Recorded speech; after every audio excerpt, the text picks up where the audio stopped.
दोस्तों, welcome back. देखो, Naruto में अगर हम मिस्ट्रीज की बात करें तो उनमें one of the biggest mystery आती है कि आखिर उजुमाकी क्लैन के साथ हुआ क्या और आखिर ये क्लैन डिस्ट्रॉय क्यों हुई। देखो, उजुमाकी क्लैन वही क्लैन है जिससे अपना मेन कैरेक्टर नारुतो बिलोंग करता है और फिर भी हमें इस क्लैन के बारे में कुछ भी नहीं पता।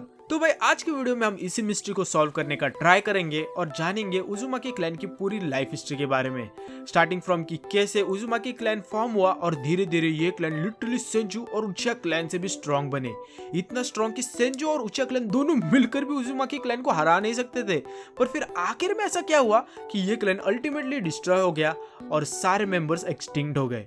सो भाई आज की वीडियो इंटरेस्टिंग तो बहुत ही होने वाली है, सो लास्ट तक जरूर देखना। भाई द वे, अगर तुम्हें ऐसे और वीडियोस चाहिए तो सब्सक्राइब करो यार। सो मेरा नाम है सेंड्रो और लेट्स बिगिन। सो हमें नारुतो के डेटा बुक से पता चलता है कि उजुमाकी क्लैन एक्चुअली में आशुरा ओत्सुकी के डायरेक्ट डिसेंडेंट है और सेंजू क्लैन के डिस्टिंक्ट ब्लड रिलेटिव्स भी। उजुमाकी क्लैन की ओरिजिन की बात करें तो उजुमाकी क्लैन लैंड ऑफ वर्लपूल से ओरिजिनेटेड है, जहां सारे उजुमाकी क्लैन के लोग एक विलेज में रहते थे, जिस विलेज का नाम था उजुशियोगाकुरे या फिर हिडन एडी विलेज भी बोल सकते हो। ये विलेज बिल्कुल लैंड ऑफ फायर के बाजू में था, राइट साइड में, और इस विलेज का और उजुमाकी क्लैन का लीडर था आशिना उजुमाकी, जो कि माना जाता है कि इतना पावरफुल था कि अकेले हाशिरामा और मादारा को पेल सकता था। उजुमाकी क्लैन के लोग मोस्टली जाने जाते थे उनके bright red hair colour, enormous chakra और उनके लॉन्ग लाइफ एज के कारण। पर सबसे स्पेशल बात थी उनकी फुएन जुत्सु, मतलब कि सीलिंग टेक्निक्स, क्योंकि उजुमाकी क्लैन के लोग बस कुछ हैंड साइंस करके इतने पावरफुल सीलिंग टेक्निक्स यूज कर सकते थे कि लिटरली किसी भी टेल बिस को कैप्चर करके सील कर सकते थे। और इसी सीलिंग टेक्निक्स के कारण सेंजू क्लैन वालों ने उजुमाकी क्लैन के साथ दोस्ती की थी, जिसके बारे में हम आगे और डिटेल में जानेंगे। उजुमाकी क्लैन उनके सीलिंग टेक्निक्स के साथ साथ उनके हीलिंग पावर्स के लिए भी बहुत ही ज्यादा फेमस थे, क्योंकि उजुमाकी क्लैन के लोग अपने चक्रा कंजप्शन के हेल्प से खुद को या फिर किसी भी पर्सन को हील कर सकते थे, जिसका एग्जाम्पल हमने देखा ही था जब कारिन ने सास्के को हील किया था, जब सास्के ने कारिन का चक्रा कंज्यूम किया था। यार मुझे भी कारिन का शक करना है। चक्रा की बात कर रहा हूँ। मैं आजकल कुछ ज्यादा ही नॉटी बातें नहीं कर रहा।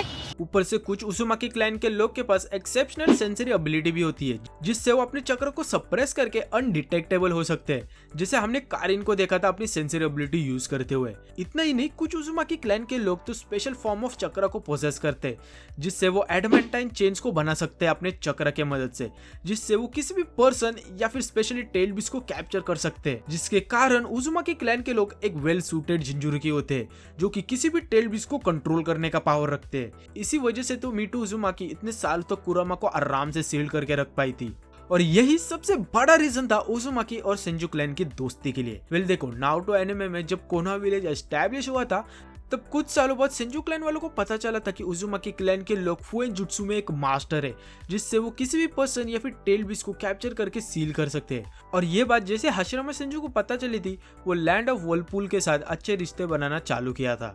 हाशिरामा सेंजू फिर हिडन लीफ विलेज और हिडन एडी विलेज के रिश्ते स्ट्रॉन्ग करने के लिए अपने विलेज के सारे शिनोबी यूनिफॉर्म पे उजुमाकी क्लैन का सिंबल लगा देता है, टू शो देम रिस्पेक्ट, जिसके कारण उजुमाकी क्लैन का लीडर आशिना उजुमाकी और हाशिरामा के बीच में अच्छे रिलेशन बनते हैं। और ये सिंबल अगर तुम देखोगे कि अभी भी हिडन लीफ के यूनिफॉर्म पे होते हैं, which shows the proof of their friendship. और फिर इसी फ्रेंडशिप के कारण उजुमाकी क्लैन सेंजू क्लैन के लोगों को सीलिंग टेक्निक्स भी सिखाते हैं। फिर आगे जाके इसी अच्छे रिश्ते के कारण हाशिरामा इवेंचुअली उजुमाकी क्लैन की एक मेंबर मीटो उजुमाकी के साथ शादी कर लेता है। शादी करने के बाद कुछ सालों में ही हाशिरामा और मादारा के बीच में थोड़ा झगड़ा होता है, जिसके कारण मादारा इवेंचुअली कोनोहा विलेज छोड़कर चला जाता है। पर कुछ सालों बाद ही फिर मादारा नाइन टेल्ड बीस्ट के साथ कोनोहा पे अटैक कर देता है। इस अटैक के दौरान हाशिरामा और मादारा के बीच फुल खतरनाक वाली फाइट होती है, पर इवेंचुअली हाशिरामा दोनों कुरामा और मादारा को पेल देता है और आखिर में मादारा को मार देता है, और कुरामा को भी अपने वुड स्टाइल जुट्सु के साथ वीकन करके उजुमाकी क्लैन के सीलिंग टेक्निक की मदद से कुरामा को मीटो के अंदर सील कर देता है। कुरामा को मीटो के अंदर सील करने के बाद हाशिरामा 1 by 1 पोकेमोन की तरह बाकी सारे 8 टेल बिस को भी कैप्चर कर लेता है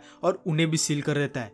इन सारे टेल बिस को कैप्चर करने के बाद बाकी के सारे नेशन चिंता में आ जाते हैं और डरने लगते हैं कि कोनोहा के पास भाई सारे 9 टेल बिस है, जिससे वो सबसे पावरफुल नेशन बन जाता है और वो चाहे तो कभी भी अटैक कर सकता है दूसरे नेशन नेशन के ऊपर, जिसकी वजह से बाकी सारे नेशन हाशिरामा के ऊपर असैसिनेशन का अटेम्प्ट करते हैं, जो कि ऑफ कोर्स वो फेल हो जाते हैं।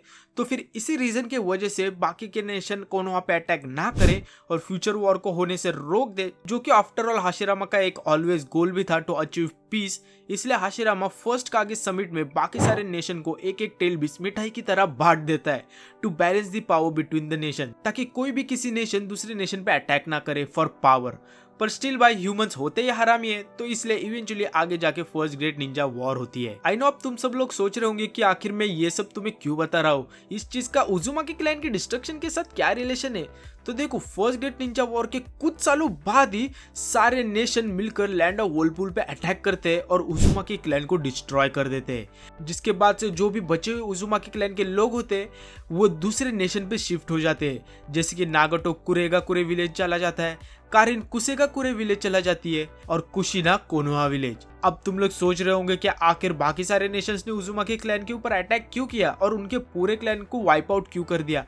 तो भाई इसका बहुत ही सिंपल आंसर है, क्योंकि उजुमाकी clan literally the most powerful and सबसे डेंजरस क्लैन था, जो कि उचिया क्लैन और शिंजू क्लैन से भी स्ट्रॉन्ग थे। ये क्लैन के लोग कितने स्ट्रॉन्ग थे और इनके क्या क्या डेंजर एबिलिटीज थी ये मुझे बताने की जरूरत नहीं है, क्योंकि मैंने इसके बारे में स्टार्टिंग में ही बोल दिया था। पर स्टिल अगर तुम्हें पता ना हो तो मैं ये भी बता दूं कि उजुमाकी क्लैन इतनी ज्यादा वाडियो थी कि इनके पास 26 शिनिगामी मास्क थे, जिससे वो 26 डिफरेंट टाइप्स ऑफ शिनिगामी को समन कर सकते थे, बिल्कुल वैसे ही जैसे मिनाटो और हिरुजेन ने समन किया था टू सील कुरामा एंड ओरोचिमारू। ये शिनिगामी मास्क को हमने नारुतो शिपुडेन के एपिसोड 365 में फर्स्ट टाइम देखा था, जब ओरोचिमारू उजुमाकी टेंपल गया था ताकि वो अपने सील को अनडन कर सके टू परफॉर्म एडवर्डेंस। इसका मतलब कोई भी शिनिगामी मास्क को यूज करके सीलिंग टेक्निक्स को यूज कर सकता है। भाई क्या ही खतरनाक चीज है ये।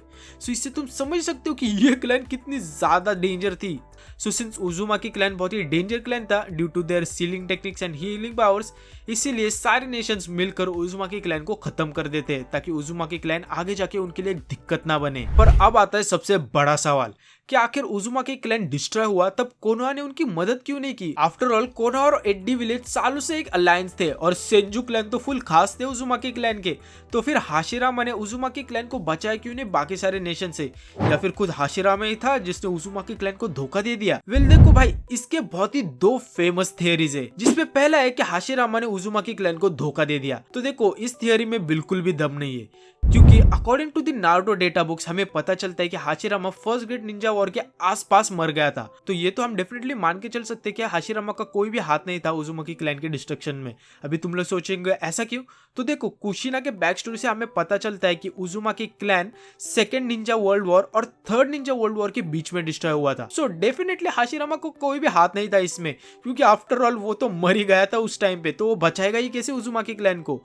पर फिर इसमें अब सवाल आता है कि सिंस उजुमाकी क्लैन कोनोहा के इतने अच्छे दोस्त थे और एक अच्छा रिलेशन भी था, तो क्यों कोनोहा ने उजुमाकी क्लैन की मदद नहीं की बाकी सारे नेशन से। जिसकी वजह से अब आती है इसकी नेक्स्ट थियरी, जो कि उजुमाकी क्लैन वालों ने खुद की मार ली। तो देखो, हमें कुशिना के बैक स्टोरी से पता चलता है कि उजुमाकी क्लैन के लोग एक्सट्रीमली पावरफुल होने के साथ साथ एक नंबर के पाउटे भी थे। मतलब कि उजुमाकी क्लैन के लोग पावर हंग्री थे और थोड़े गर्म दिमाग के भी थे, जिनको लड़ाई झगड़ा करना बहुत ही पसंद था, जिसे खुद कुशिना ने मेंशन किया था इन द मांगा। और इसी गर्म दिमाग वाली ट्रेट को हमने कई बार उजुमाकी क्लैन के मेंबर्स में देखा है, जैसे कि खुद कुशिना छोटी छोटी बात पे बहुत ही गुस्सा हो जाती थी, जिससे उसके बाल वाल फुल खड़े हो जाते थे। और इसके साथ कारिन भी बहुत ही गर्म दिमाग की और साइको लड़की थी। और भाई मैं नागाटो के बारे में तो क्या ही बोलूं, इसने तो लिटरली पूरे कोनोहा विलेज को डिस्ट्रॉय कर दिया था अपने गुस्से और बदले के कारण। सो इससे हम मान के तो चल सकते हैं कि उजुमाकी क्लैन के लोग थोड़े हरामी जरूर थे, और इसी हरामी नेचर के कारण ऐसा माना जाता है कि उजुमाकी क्लैन के बीच में सिविल वॉर चालू हो गई थी, जिसका फायदा उठा के बाकी सारे नेशंस ने उजुमाकी क्लैन को मैसेकर करने का प्लान बनाया due to their extremely powerful sealing techniques and healing powers, ताकि उजुमाकी क्लैन की ये पावर आगे जाके उन पे भारी ना पड़ जाए। पर फिर अब क्वेश्चन आता है कि कोनोहा ने उजुमाकी क्लैन की मदद क्यों नहीं की।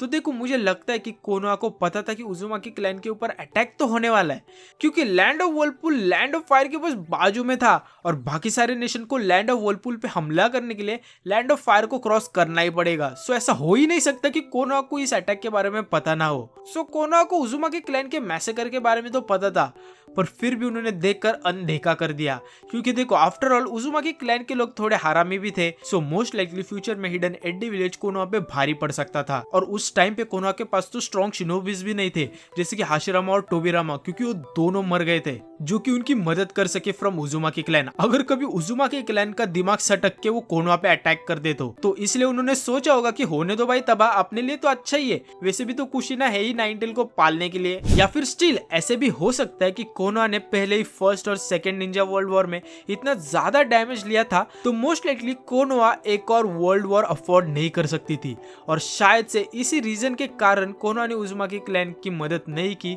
क्योंकि उनके खुद के पास ही इतने शिनोबिस नहीं थे कि वो उजुमाकी क्लैन की मदद कर सके। और अगर वो मदद करते तो बाकी सारे नेशंस भी कोनोहा पे अटैक कर देते, सो ये डेफिनेटली वो अफोर्ड नहीं कर सकते थे।